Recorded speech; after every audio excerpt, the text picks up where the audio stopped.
What's the most ridiculous, not safe for work thing you've ever seen someone do in public? During an outside walk, I caught two people fully nude, doing it behind the dumpster. I'm surprised they didn't get mauled by the raccoons. Story 2. When I was a teenager, I watched a goth girl walk another goth girl down an extremely busy street in my city's bar district on a leash and collar. That image has stuck with me for close to 30 years. Story 3. Someone was making out at a party, and the guy had his hand down his girlfriend's pants and was pleasuring her. Someone reminded them that they were putting on a show in the middle of the party, and that they both had family there. They took it somewhere more private after that. Story 4. I work in a shopping mall and saw this on the cameras. This old guy stripped off his clothes, took a dump behind the compactor, and wiped his butt with his hat. What's even worse is that he left his bag, and inside it was a cock ring, lube, and a dildo, as well as his ID.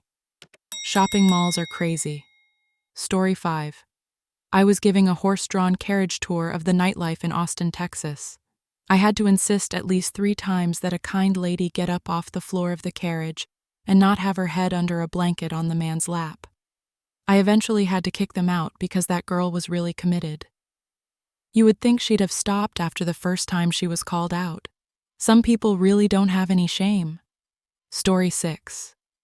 When riding my bike through the woods in a very popular park, I caught one guy's lips deep in another man's butthole. They got up to chase me, but I was on my bike, so I got away. I was around 13 and riding on a public trail. Story 7. When I first moved to a big city that had a public train system in 2001, I was so pumped to ride it.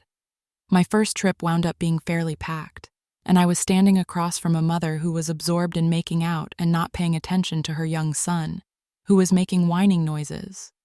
I looked around a bit as one does, and when I looked back in front of me, the kid was squatting with his pants around his ankles and proceeded to take a huge poop, which landed horizontally on the rim of his pants and then fell into his underwear. You can imagine the symphony of audible disgust from everybody around who was smacked with the smell. The kid yanked his pants up in a panic, and I'll never forget a blue-collared man around the age of 40 beside me said, "Hey lady, your kid just took a big honkin' dookie in his pants." She grabbed her son by the arm and stormed off to another section of the train until their stop. If you're out there, man, I remember you fondly with laughter. Story 8. I didn't actually see this, but very much heard it. I was at the cinema watching one of the Spider-Man movies, and every time there was the tiniest bit of quiet in the movie, all you could hear was moaning from the girl and grunting from the guy, and thrusting noises from the back of the cinema. I was watching with my parents at the time, so I had to just pretend I heard nothing. I'm pretty sure movie theaters have cameras within the seating area. That is not something I would want to attempt, as all it would take is a single call to the cops, and you'd be walked out and possibly arrested. Not worth it. Story 9. I was having a beer sitting outside and watched a drop-dead gorgeous blonde having an argument with her boyfriend.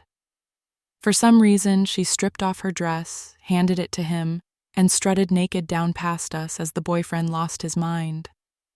I am guessing it was a breaking point or something where he was telling her what to wear or something because she said, "You want it? Here you go."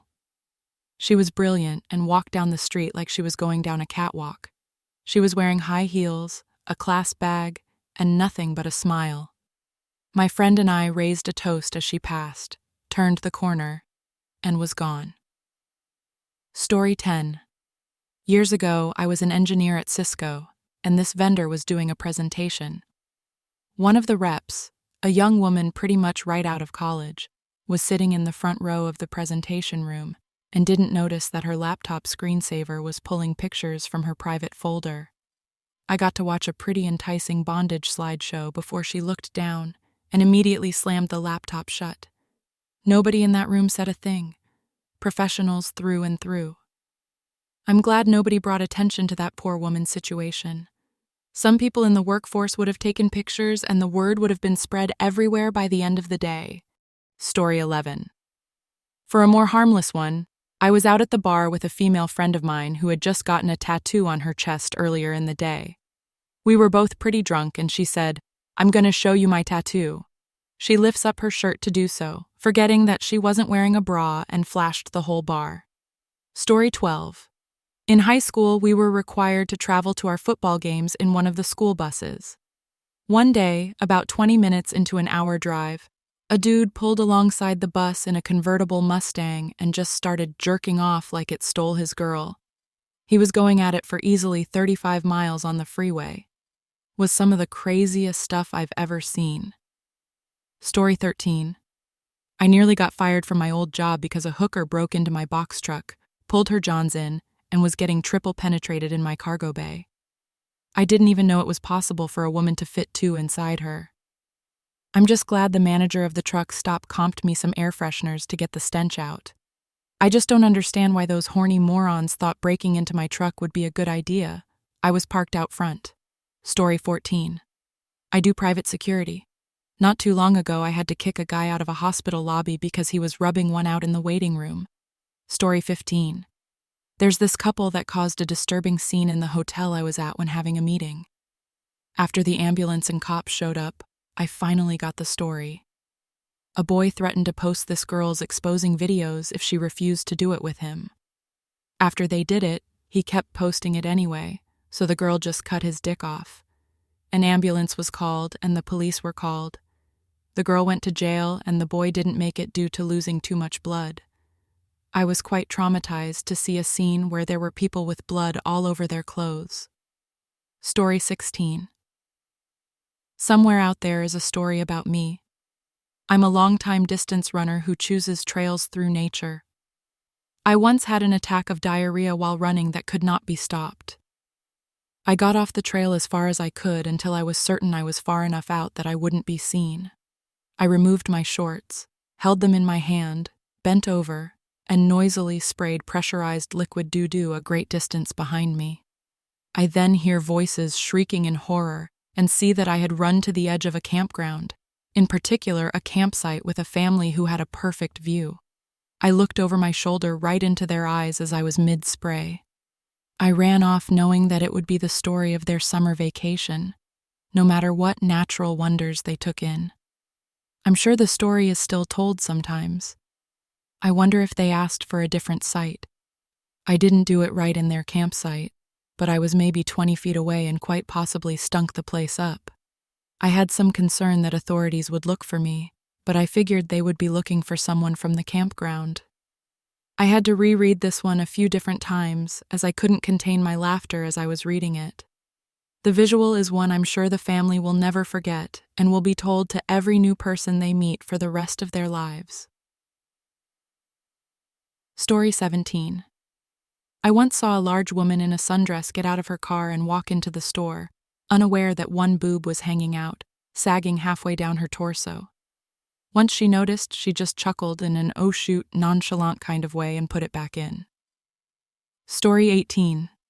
I was traveling around the Middle East and Asia and ended up at a camp in the desert of India after a camel safari.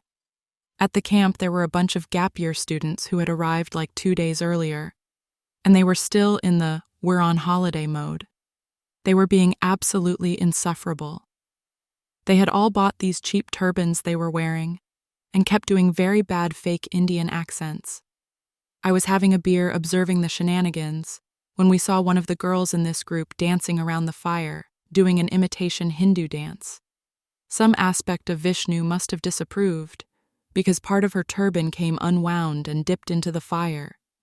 It didn't catch, it just started smoldering, but her idiot boyfriend tried putting it out by blowing on it. That's when the flames started licking up the fabric, slowly creeping up towards her head. Instead of ripping the turban off, the girl grabbed the nearest liquid she saw and dumped it over herself in the fire. It turned out to be vodka, and within a second, her whole head was on fire. I have to admit, I froze completely.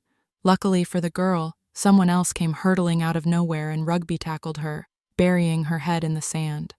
She lived, but that was the end of her Indian adventure, and she's probably still living with the scars to this day. Story 19. I worked at a Hilton hotel in college. One day a fella brought a prostitute into the hotel, but decided he'd rather not pay. The best way he could figure to go about this was to shove said prostitute out of the room completely naked. She kept pounding on his door and shouting until people started to come out of their neighboring rooms, at which point she decided to make a dash for cover somewhere. Now we have a naked lady running around the Hilton, ducking behind plants or whatever she could find, and generally causing a scene all the way down and through the lobby. She took a wrong turn on the main floor and went into the restaurant until she realized that there were a whole bunch of people in there. She was eventually able to dive behind the front desk and someone was able to get a robe around her. While she was running around causing a scene, the dude quickly and quietly packed his stuff and snuck out the stairwell and out through a side exit. Story 20. I used to work at a retailer, and this one time I was serving a lady and her partner came up behind her, reached around as if he was hugging her, put one of his hands down her pants, and just started going to town. The till counters were not tall and I could see everything, and so could the two other customers who were in the store. I had no idea where to look, and she continued to talk to me and ask me questions about what she was buying. The guy was known as Drunk Text Boy to me and my mates, because he once showed one of them an order number on his phone that his wife had sent in, and all of his very private texts above it were clearly drunk texts and begging her not to leave him. Story 21. I worked surveillance in a casino a long time ago. We had a mid-20s female gambler on the casino floor pull out a tampon while sitting at a slot machine, wring it out into a half-empty beverage cup, then stick it back into herself. She only used a small napkin to clean her hands off, and almost didn't skip a beat on the slot machine. We had her escorted out and the machine shut down until a specialized crew could come and clean it. Gambling is one hell of an addiction, and it's sad that most casinos even allow it to get to that point. I know they want to make money, but they're truly playing with people's lives just to make a profit. Story 22. I was driving home after dark when I stopped at a red light. Right in front of me there were two cars in the middle of the intersection which had just been in a car accident. Right next to one of the cars there was a man half-keeled over with his pants all the way down to his ankles. He was simultaneously throwing up and spewing diarrhea. My guess is that he had been driving drunk and hit the other car, then started this horrid chain of events because of his inebriation and the trauma of the accident. All I know for sure is he was faced away from me and bending over, so my headlights were shining right up his backside. Still to this day, I'm haunted by the image of his gaping butthole pointed right at me while he spewed from both ends.